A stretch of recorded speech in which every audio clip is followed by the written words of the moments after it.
El viernes a las 3 de la tarde murió Jesús y tenían que enterrarlo antes de que se pusiera el sol, porque para los judíos el sábado, la fiesta del sábado comienza cuando el sol se pone, el viernes por la noche, y entonces no podían cargar, no podían tocar ningún difunto, no podían caminar una determinada cantidad de pasos, y entonces por eso entre las 3 y las 6 más o menos que se pone el sol, en Oriente, que es un poco más al este que aquí se pone un poco más tarde, entonces José de Arimatea, Nicodemo y las mujeres bajaron el cuerpo de Jesús, pero se les echaba el tiempo encima.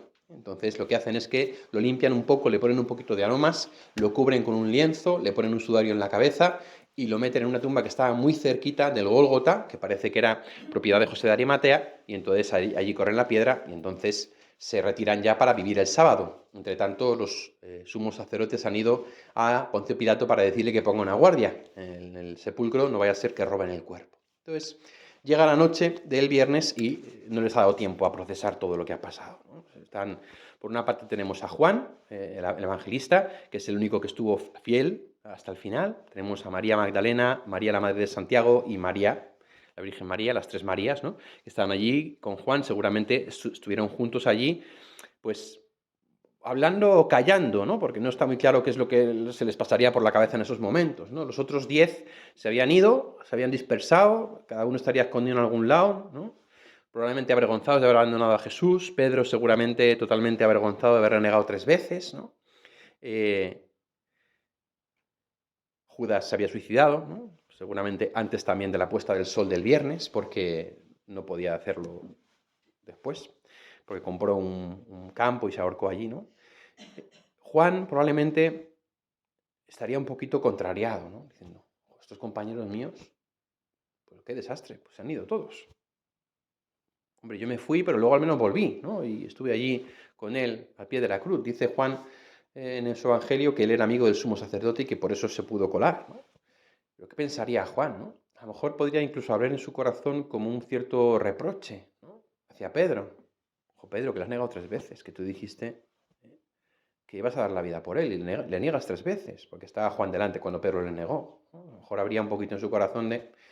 Pero claro, como no podían hablar porque estaban todos encerrados, porque era sábado y no podían moverse mucho, no trabaron contacto, probablemente María le diría a Juan que se tranquilizase, ¿no?, que se tranquilizase porque, bueno, pues todos somos humanos, todos cometemos pecados, porque ya Jesús lo había anticipado, ¿no?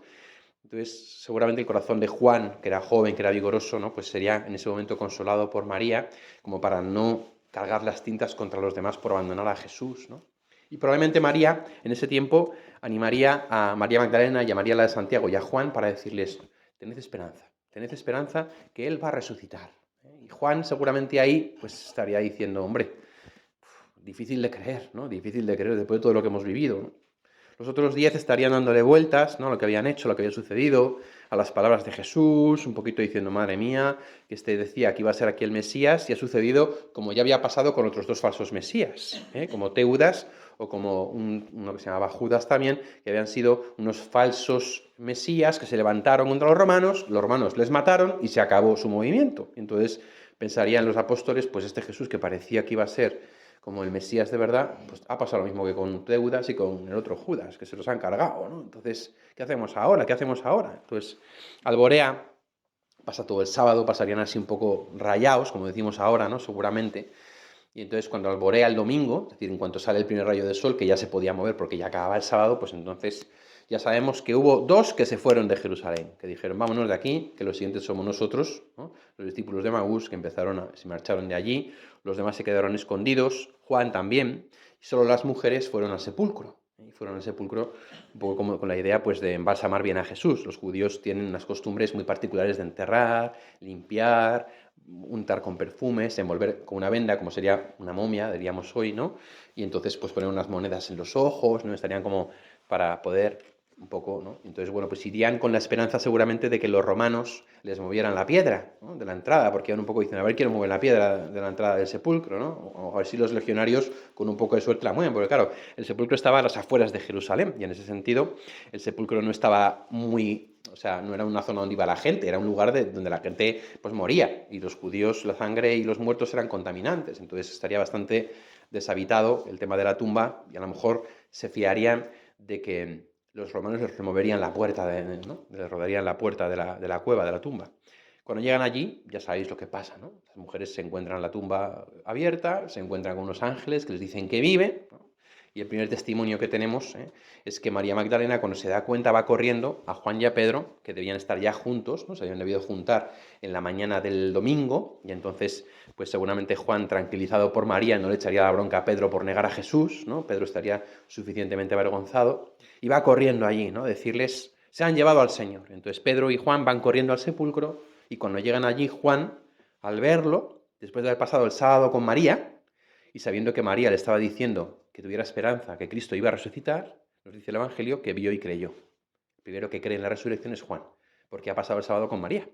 Y María, la Virgen María, que había sido quien le dijo, ahí tienes a tu hijo, ahí tienes a tu madre, ¿no? Le diría, ten esperanza, Juan, porque Jesús va a resucitar, va a resucitar. Y efectivamente Juan llega, vio y creyó, dice la Escritura, ¿no? Juan es el primero que cree en la resurrección. Y en ese sentido se volvió admirado y comenzaría a comentarlo con Pedro y con los demás, ¿no? Cristo ha resucitado, Jesús ha resucitado. Que me lo ha dicho María, que él lo profetizó, que lo había dicho, ¿no? Y los demás un poco dirían, a ver, Juan, no te flipes, ¿no? Porque Juan tenía unos 15, 14, 16 años, era muy pequeño, ¿no? Entonces, pues le dirían que no, hombre, que no, que estos son, ¿no?, delirios de las mujeres, que es un poco lo que dice el Evangelio, delirios de las mujeres que dicen que no sé qué, que han visto ángeles, que yo qué sé qué cosas, ¿no? Vámonos, vámonos. Y Juan, que no, que ha resucitado, os lo digo yo que ha resucitado. Y yo estaría un poco ahí, ¿no? María Magdalena, la pobre, se queda allí junto al sepulcro a ver qué ha pasado, y entonces ve al hortelano y dice, este es el que lo ha robado, ¿no? Este es el que lo ha robado. Fijaos qué curioso, porque los judíos pensaban que iban a robarlo los discípulos, pero los discípulos cuando llegan dicen, alguien lo ha robado, ¿no? ¿Quién tiene razón? ¿Quién lo ha robado? ¿No? Al final no lo ha robado nadie, ¿no? Los judíos temían que lo robaran los apóstoles, y los apóstoles de repente ven que no está y temen que lo haya robado alguien. Y entonces María al hortelano le dice, y resulta que el hortelano es Jesús. Entonces María Magdalena es la primera que ve a Cristo resucitado. El primero que cree es Juan, bueno, María es la primera que cree, la Virgen María, luego Juan es el primero que vio y creyó, y María Magdalena es la primera que ve a Jesús, ¿no? Curioso que sea una mujer, ya que la mujer en el testimonio judío no contaba. Es decir, para un judío el testimonio que vale es el de dos mujeres o un hombre. Entonces, por cada hombre tiene que haber dos mujeres, pero si una mujer testifica, su testimonio no es válido.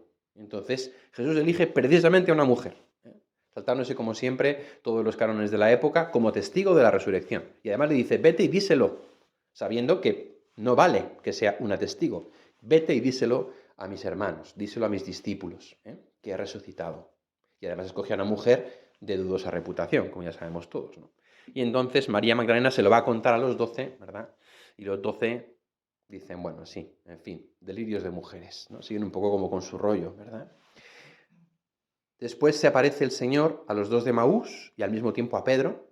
De esa aparición no sabemos nada, de la primera aparición a Pedro. Y luego se juntan todos otra vez. Ostras, ¿qué ha pasado, no? Que sí que ha resucitado, que Pedro lo ha visto, que los dos de Maús lo han visto, que no sé qué, qué tal. Y se aparece a los 12, ¿no? Aquello tuvo que ser un acontecimiento absolutamente como de estos que no te lo puedes creer.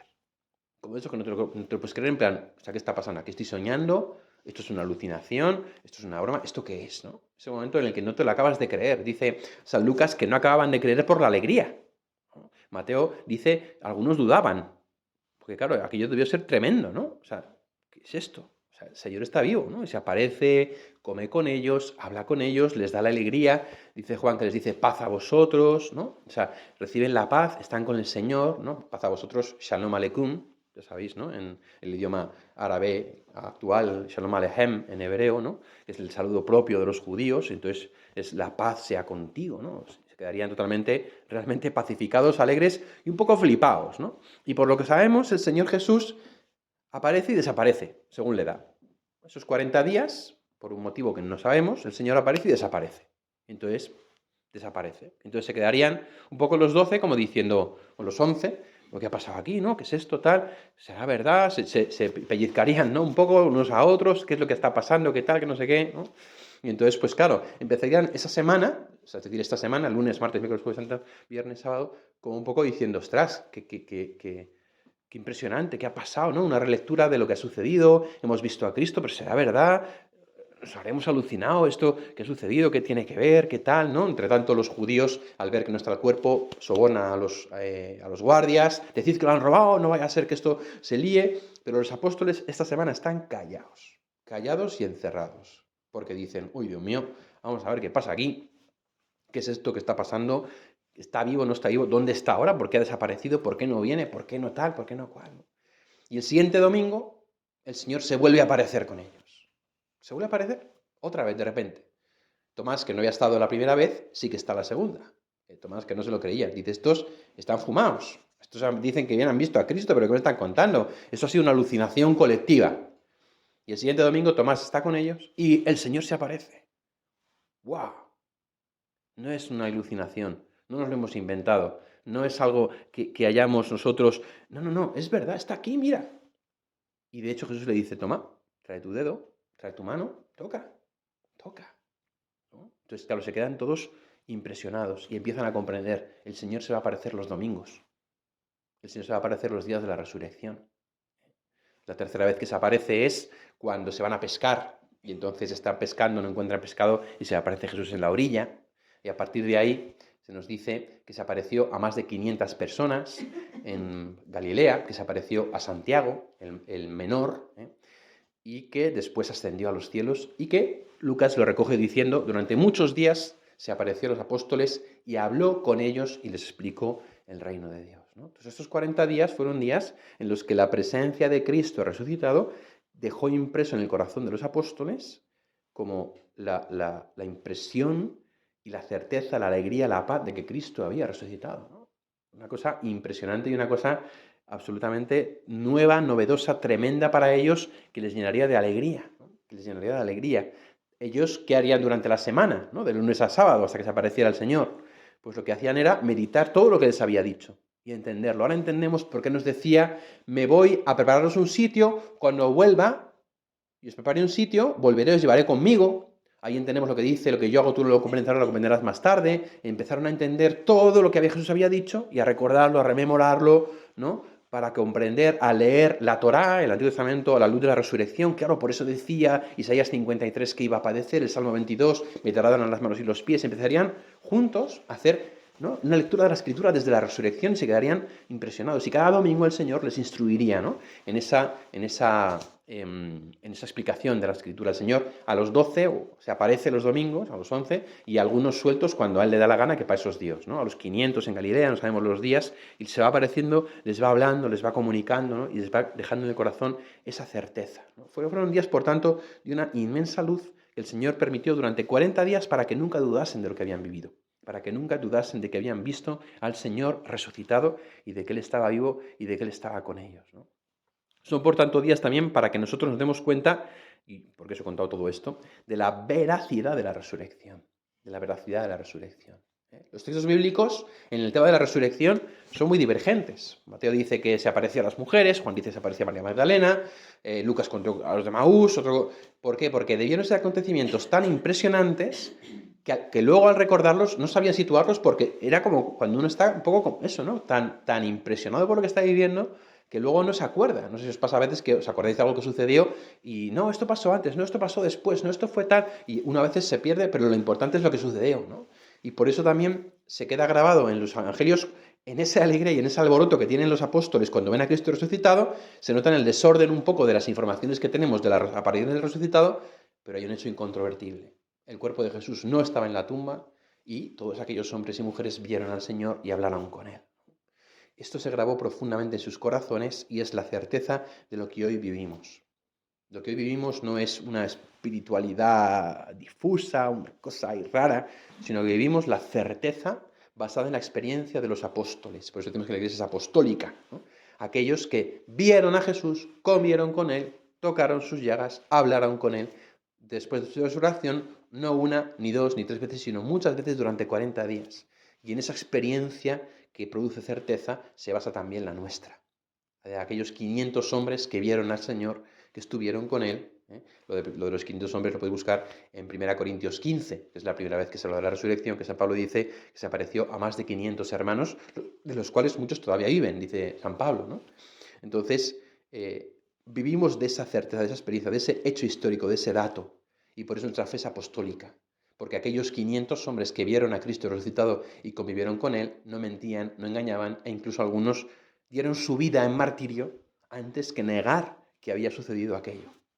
Por eso nuestra fe tiene una profunda base histórica y está basada en un hecho, en un acontecimiento, en un testimonio indudable. Y por eso sabemos que es verdad la resurrección y sabemos que es verdad toda la palabra de Jesús, porque el que ha resucitado tiene poder para cumplir todo lo que dijo. Os invito a que vivamos en esta alegría de la Pascua, de la resurrección, y a que esta certeza se instale también en nuestro corazón, porque solo si también tú y yo tenemos esta certeza, podremos testimoniarla a los demás.